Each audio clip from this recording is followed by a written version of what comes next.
Hello and welcome to Meet the Fleet, a series of videos introducing you to the locomotives that run on the Bruceton Railway. Designed for the LSWR's inner suburban network, these locomotives were displaced by electrification and the entire class was scrapped by 1927, with the exception of two which were retained to operate on the Lyme Regis branch, where sharp curvature made the use of anything other than this class of loco impossible. Many other classes were tried, but they either couldn't cope with the heavily loaded holiday trains or were too inflexible for the many curves. This particular loco, though, had been sold to the military during World War I, and in 1919 was sold on to the privately run East Kent Railway. In 1946 it was bought by the SR and overhauled to provide relief for the other two Lyme Regis engines, and the three operated the branch until 1960.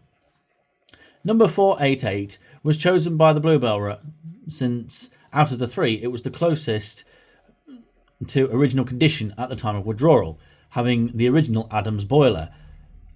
Following several spells in traffic over the next 30 years on the Bluebell, it is the boiler which is now preventing this fine Victorian engine from steaming.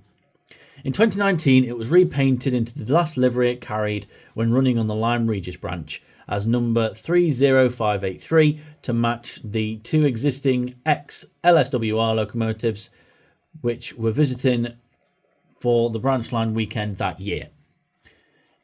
It will probably require a complete new boiler barrel before it can work again. It will enter Atlantic House at Sheffield Park soon for an assessment of the work required, whilst Normandy is given the relatively quick overhaul ahead of it. Following the conclusion of Victor Tanzig's Stories of Sodor Season 4, the owner was inspired to purchase an Adams radial tank for his own railway and named it after the train's character in memorial. We hope you've enjoyed meeting Adam, and remember he can be seen upon request at any time. Thank you for joining us, and we will see you soon for another episode of Meet the Fleet.